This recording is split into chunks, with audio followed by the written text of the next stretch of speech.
Good morning बच्चों, कैसे हैं आप। आज हम लोग फिर से वापस आ गए हैं अपने ब्रिलियंट पब्लिक स्कूल और जीके के फाउंडेशन सीरीज में।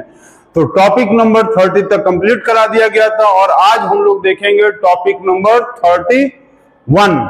आज हम लोगों का होने जाएगा टॉपिक नंबर 31। आज हम लोग देखेंगे। तो सभी बच्चे जो है बहुत दिनों से इंतजार कर रहे थे कि वीडियोस नहीं आ रहे हैं, तो आज वीडियोस आ गया है।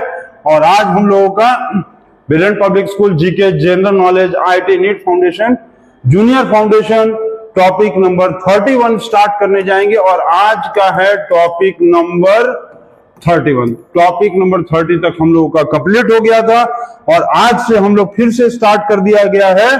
पेज टॉपिक नंबर 31 स्टार्ट करेंगे। और आप सभी बच्चों को सबसे पहले कॉन्ग्रेचुलेशंस। हम लोगों के स्कूलों में भी बहुत अच्छा रिजल्ट आया है, बहुत अच्छा रिजल्ट आया है। अकाउंट्स में भी नंबर आया है, साइंस में भी आया है और हर सब्जेक्ट में बच्चे नंबर लाए हैं। और आज हम लोगों का देखो आ गया है GK topic number 31। GK topic number याद रखेंगे, ये टॉपिक नंबर 31 का ये फर्स्ट क्वेश्चन। तो फर्स्ट क्वेश्चन क्या है हम लोगों का, ध्यान दीजिए। चलिए फर्स्ट क्वेश्चन है, which was the first country to host the modern Olympic games. Modern Olympic games जो है वो सबसे पहला कंट्री कौन था जो होस्ट हुआ किया गया था, मतलब सबसे पहला कंट्री कौन था जहां पर मॉडर्न ओलंपिक गेम्स किया गया था। तो आप जल्दी से बताएंगे वो कंट्री का नाम। वो कंट्री का नाम है ग्रीस। कंट्री का क्या नाम है? ग्रीस। चलिए अच्छा ये हो गया। अब इसमें कमेंट बॉक्स वाले क्वेश्चन में इसमें हम लोग देखते हैं, याद रखेंगे, very important question. Modern Olympic games जो हुआ था सबसे पहले होस्ट, मतलब सबसे पहले कहां कराया गया था? तो ग्रीस में कराया गया था। कमेंट बॉक्स क्वेश्चन में आप हमको ये बताइए कि ब्रास जो है, brass is an alloy of copper and dash. कौन सा एलिमेंट का एलॉय होता है? ब्रास जो है वो कॉपर और एक एलिमेंट का एलॉय है। तो ब्रास जो है वो दो एलिमेंट से बनता है। एलॉय है ब्रास, कॉपर और कौन सा एलिमेंट है जिसको मिलाकर ब्रास बनता है। तो ये हम लोग का हो गया आज first question GK topic number 31 का। टॉपिक नंबर 31 का second question, who was the first Mauryan empire to conquer the Deccan. Deccan का मतलब कौन सा? डेक्कन का मतलब southern most India. Southern India को सबसे पहला कौन मौर्यन अंपायर जो है वो जीता था? तो किंग बिंदुसार।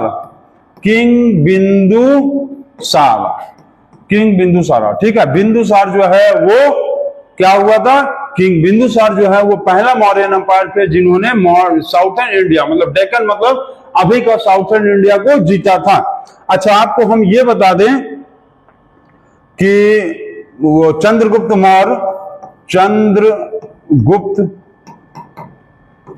मौर्य जो थे, चंद्रगुप्त मौर्य के लड़के थे बिंदुसार और बिंदुसार के लड़के थे अशोक, जिसको हम लोग द ग्रेट अशोक के नाम से जानते हैं। ठीक है, हम लोग जिसको ग्रेट अशोक, ठीक है, द ग्रेट अशोका के नाम से जानते हैं।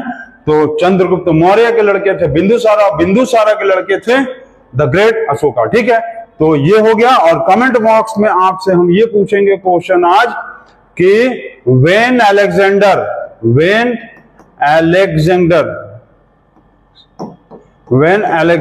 केम इंडिया। अलेक्जेंडर जो है वो इंडिया कब आया था ये आपको बताना है। और आपका जब इसका आंसर आप गूगल पे देखोगे ना तो आपको आश्चर्य होगा कि इतना साल बीत गया अलेक्जेंडर को इंडिया आए। और अलेक्जेंडर जब इंडिया आया था, अलेक्जेंडर को इंडिया में क्या कहा जाता था पता है आपको? सिकंदर। तो अलेक्जेंडर के नाम के आगे लगता था द ग्रेट अलेक्जेंडर और अशोका के नाम के भी आगे लगता है द ग्रेट अशोका। ठीक है, तो ये हो गया आपका second number question. Question number 3 देखते हैं, what is the capital of Mizoram. चलिए मिजोरम का कैपिटल बताइए। तो मिजोरम का कैपिटल है Aizawl. Capital of Mizoram is Aizawl. ठीक, अच्छा ये आप बता सकते हैं कि अरुणाचल प्रदेश का कैपिटल क्या है? अरुणाचल प्रदेश का कैपिटल क्या है ये आपको कमेंट बॉक्स में बताना है। ठीक है, कमेंट बॉक्स में आप हमको ये बताएंगे कि अरुणाचल प्रदेश का कैपिटल क्या है। ठीक, कैपिटल आपको बताना है कमेंट बॉक्स में, capital of Arunachal Pradesh.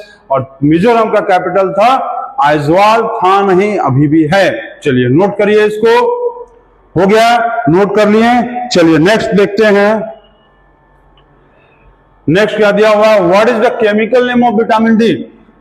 What is the name of chemical, what is the chemical name of vitamin D.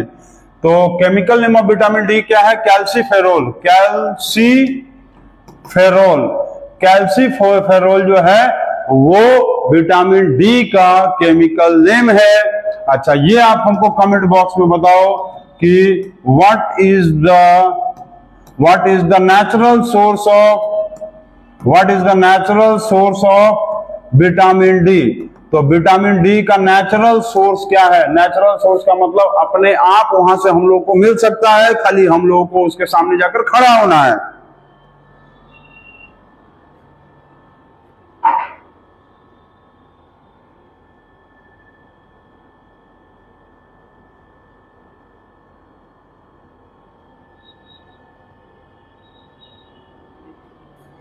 चलिए, what is the chemical name of vitamin D, calciferol.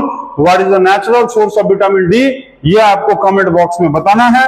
और आज का हो गया टॉपिक नंबर, ये याद रखेंगे, ये है टॉपिक नंबर 31 का question number 5। Where is the National Institute of Agricultural Marketing, जिसका शॉर्ट फॉर्म होता है एगमार्क। एगमार्क का मतलब होता है एग्रीकल्चरल मार्केटिंग। एग्रीकल्चरल मार्केटिंग है ये शॉर्ट फॉर्म ऑफ एगमार्क। ठीक है, एगमार्क का सिंबल होता है जो कि कभी कभी आप देखेंगे बोरा या चीनी के मतलब चीनी या गेहूं का जो बोरा होता है उस पर लिखा रहता है एगमार्क। एगमार्क का मतलब एग्रीकल्चरल मार्केटिंग। तो national Institute of Agricultural marketing कहां पर लोकेटेड है, तो ये आपको हम बता दें जयपुर में। जयपुर में लोकेटेड है ये। अब आप हमको ये बताइए what is the full form of ISO। ISO आप लोग बहुत जगह पे देखे होंगे, लिखा रहता है ISO ट्रेडमार्क। क्या लिखा रहता है, ISO ट्रेडमार्क। तो ये ISO जो है ये क्या चीज का फुल फॉर्म है, ये मतलब ISO का फुल फॉर्म आपको कमेंट बॉक्स में बताना है। देखते हैं बच्चे बता पा रहे हैं कि नहीं। तो सभी बच्चे कोशिश करते रहिए और जीके का क्वेश्चन का आंसर भी नोट करते रहिए और जल्दी से जल्दी नोट करिए इसको।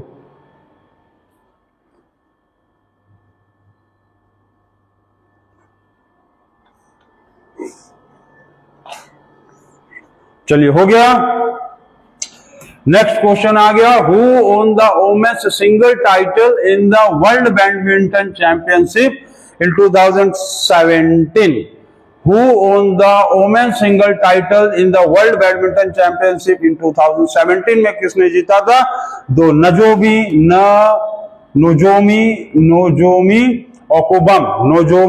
ओकुबम। ठीक है, इन्होंने ये जो है बिलोंग्स टू चाइना। ये किस देश की हैं, चाइना की। तो नोजोमी ओकुबम ने सब मतलब 2017 में वर्ल्ड बैडमिंटन चैंपियनशिप जीता था। तो अच्छा, ये हो गया। अब हमको ये बताइए कमेंट बॉक्स में, ये सभी बच्चे को पता है कि चेस में CHES चेस में आप सभी बच्चों को पता है कि 64 स्क्वायर बॉक्सेस होता है। 64 स्क्वायर बॉक्सेस होता है। आप हमको ये बताओ कि 1 + 2 + 3 + 4 + डैश डैश डैश करते हुए सारे बॉक्सेस को जोड़ दिया जाए तो सबका वैल्यू क्या होगा। चेस में 64 स्क्वायर बॉक्सेस होता है और सारे स्क्वायर बॉक्सेस को मतलब 1 + 2 + 3 + 4 सारे स्क्वायर बॉक्सेस को जोड़ देंगे तो क्या आएगा, यही आपको कमेंट बॉक्स में बताना है। और ये हो गया, आप लोगों को हम बार बार बता रहे हैं कि ये है टॉपिक नंबर 31 का क्वेश्चन नंबर 6। तो who on the women single title world badminton championship 2017, Nozomi ओकुबम बिलोंग्स टू द चाइना। तो नोट करेंगे इसको, जल्दी से नोट करिए।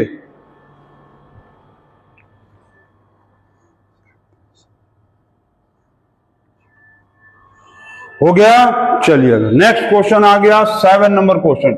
विच is the largest delta in the world, which is the largest delta in the world. सबसे बड़ा delta कौन सा है? चलिए जल्दी बताइए। Sundarban delta. Which is the largest delta in the world?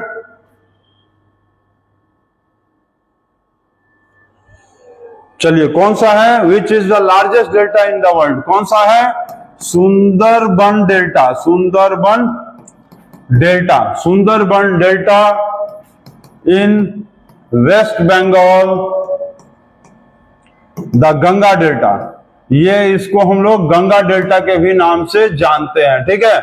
तो which is the largest delta in the world? Sundarban delta in the West Bengal, the Gangas delta. Gangas बोलते हैं, ठीक है, द गंगा, गंगेज, ठीक, द गंगेज डेल्टा, ठीक है। अच्छा, ये आपको पता है कि सुंदरबन डेल्टा जो है, इसी में आपको व्हाइट टाइगर पाया जाता है। सुंदरबन डेल्टा में आपको व्हाइट टाइगर पाया जाता है, व्हाइट टाइगर, ठीक है। ये एक्चुअली वेस्ट बंगाल एंड उड़ीसा में भी है। वेस्ट बंगाल और उड़ीसा तक में फैला है, ठीक है। वेस्ट बंगाल और उड़ीसा में भी फैला है, ठीक। तो इसको नोट करिए और उसके बाद देखिए। चलिए, अच्छा, इसमें कमेंट बॉक्स वाले क्वेश्चन में ये बताओ कि land of white elephants, land of white elephants, land of white elephants कौन से देश को कहा जाता है? बताओ तो। Land of white elephants country, कौन से देश को लैंड ऑफ व्हाइट एलिफेंट्स कहा जाता है? ये आपको कमेंट बॉक्स में बताना है। और ये आज हम लोगों का टॉपिक नंबर 31 का क्वेश्चन नंबर 7 था। चलिए, हो गया। अब इसके बाद नेक्स्ट क्वेश्चन है, who was the founder of the Gupta dynasty? Who was the founder of the Gupta dynasty? तो इनका नाम था Shri Gupta. Who was the founder of the Gupta dynasty? तो श्री गुप्ता। चलिए, ये हो गया आपको। श्री गुप्ता जो है फाउंडर थे गुप्ता डायनेस्टी के। अच्छा, ये आप हमको कमेंट बॉक्स में बताओ। Tenali Raman belongs to which kingdom? Tenali Raman जो है वो एक बहुत बड़े बहुत चतुर व्यक्ति थे। मतलब दुनिया के समझ लीजिए सबसे ज्यादा चतुर लोगों में इनका नाम आता था। तो Tenali Raman belongs to which kingdom? ये आपको कमेंट बॉक्स में बताना है। और ये बहुत ही इंपॉर्टेंट क्वेश्चन है। तेनाली रामन की स्टोरीज हम लोग गूगल और यूट्यूब पे भी आप सर्च करोगे ना, तेनाली रामन स्टोरी, तो बहुत अकबर बीरबल की जैसे स्टोरी होती थी, उसी तरह से तेनाली रामन की भी स्टोरी है, ठीक है। तो ये आपका हो गया क्वेश्चन नंबर 8। और क्वेश्चन नंबर 9 क्या है, आप देखो। Who is the only president of India elected as an independent candidate? Independent candidate के तौर पे मतलब अकेले इनको चुना गया। उस समय जो है जब इलेक्शन हुआ तो ये अकेले राष्ट्रपति का चुनाव लड़ रहे थे, कोई था ही नहीं इनके साथ और लड़ने के लिए। तो इनका नाम क्या था? नीलम संजीव रेड्डी। नीलम संजीव रेड्डी, ठीक है।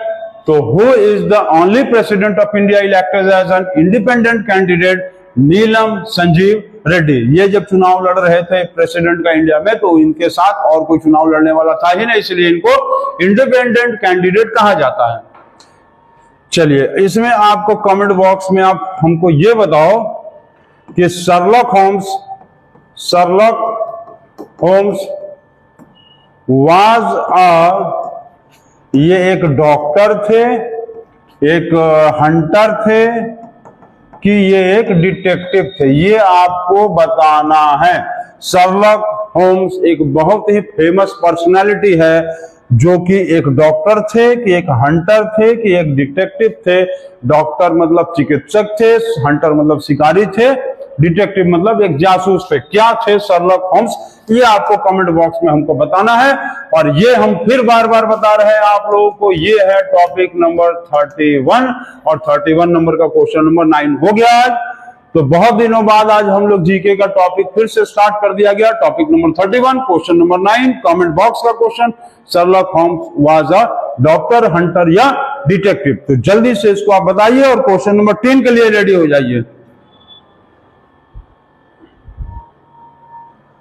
क्वेश्चन नंबर 10 के लिए जल्दी से सभी बच्चे रेडी हो जाएंगे।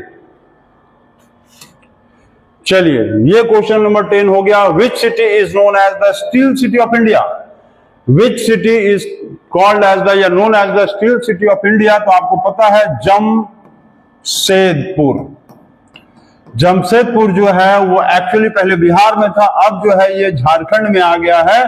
और ये जमशेदपुर जो है, जमशेदपुर सिटी को कहा जाता है स्टील सिटी ऑफ इंडिया। अच्छा, ये आप हमको कमेंट बॉक्स में बताओ कि which city in India is called as, which city in India called as city of, पहला नंबर लॉक्स, दूसरा बैंगल्स और तीसरा है होजियरीज। किस सिटी को जो है इंडिया में city of lock, city of bangles और सिटी ऑफ होजरीज कहा जाता है? देखते हैं कौन बता सकता है, कौन जो है इस कमेंट वाले बॉक्स वाले क्वेश्चन इसको बता सकता है। और ये हम लोगों का हो गया आज जीके का लास्ट। हम आपको फिर बता रहे हैं टॉपिक नंबर 31, ताकि आपका रिव्यू हो जाए कि सर ने टॉपिक नंबर 30 पहले तक पढ़ा दिया था और ये टॉपिक नंबर 31 का आज क्वेश्चन नंबर 10 आखिरी क्वेश्चन। जैसे कि आप जानते हैं कि हर टॉपिक में हम लोग 10 क्वेश्चन बनाते हैं। अच्छा, एक चीज आपको हम जाते जाते ये बता देंगे, एक चीज आप जरूर से जानो, एक चीज आप सभी बच्चों को हम जरूर बताना चाहेंगे और ये बताना चाहेंगे कि देखो बच्चे जो है ना बहुत ही आजकल तेज होते हैं, लेकिन थोड़ा सा इसमें गार्जियन का प्रॉब्लम ये आता है कि एक जैसे ये गमला में पेड़ लगता है, ये गमले में एक पेड़ लगा और ये एक जंगल में पेड़ लगा, ठीक है। ये पेड़ जो है कहाँ लगाया गया? जंगल में, फॉरेस्ट में। और ये पेड़ कहाँ लगाया गया? गमले में, ठीक है, पॉट में जिसको कहते हैं। तो आप एक चीज देखो कि पॉट में जो पेड़ पौधा लगता है ना, वो उसमें हम लोग डेली केयर करते हैं, डेली बहुत केयर। इसका केयर के नाम पे हम लोग ओवर केयरिंग कर देते हैं, ओवर केयरिंग। और इसको इतना ज्यादा ओवर केयरिंग कर देते हैं कि ये पौधे में पानी डाल देते हैं, फर्टिलाइजर डाल देते हैं, दिन भर में 4 बार देखते हैं कि फूल उग रहा है कि नहीं, कहीं पत्ता सूख तो नहीं रहा है। और 4-5 महीने 6 महीने तक इसका खूब ध्यान देने के बाद ये पौधा तो थोड़ा बड़ा होता है, फूल भी देने लगता है। फिर साल 6 महीने बाद ये धीरे धीरे सूखने लगता है और इस पौधे को उखाड़ के हम लोग फेंक देते हैं। मतलब ये पौधा हम लोगों के लिए एक मनोरंजन का साधन था। मतलब इसी तरह से जैसे हम लोग आज अपने बच्चों को छोटे क्लासेस में ओवर केयरिंग करते हैं, ध्यान देते हैं और बहुत सारी चीजें उनके लिए हम लोग मैनेज करते हैं, लेकिन कहीं ना कहीं जब वो बच्चे ना थोड़ा सा बड़े हो जाते हैं तो उनका केयरिंग ज्यादा हम लोग करना बंद कर देते हैं, से बिछड़ जाते हैं, पिछड़ जाते हैं और पढ़ाई में भी पीछे हो जाते हैं। लेकिन ये जंगल में लगा हुआ पेड़ जो है, हम लोग इसको ना तो छोटे में बहुत ज्यादा ध्यान देते हैं, ना बड़े में बहुत ज्यादा ध्यान देते हैं। ये फॉरेस्ट वाला पेड़ जो है, ये पौधा अपने आप क्या होता है, प्लांट से एक दिन बहुत बड़ा ट्री बन जाता है। और ये जिस दिन ट्री बनता है ना, तो क्यों बना जानते हो? क्योंकि इसको हम लोग लाइफ में हमेशा फ्री कर दिए थे। फ्री का मतलब वो इसके लिए कोई विशेष ध्यान नहीं है, कोई इसके लिए पानी डालने नहीं आता विशेष, कोई इसको फर्टिलाइजर डालने नहीं आता है, कोई इसको डेली देखने नहीं आता।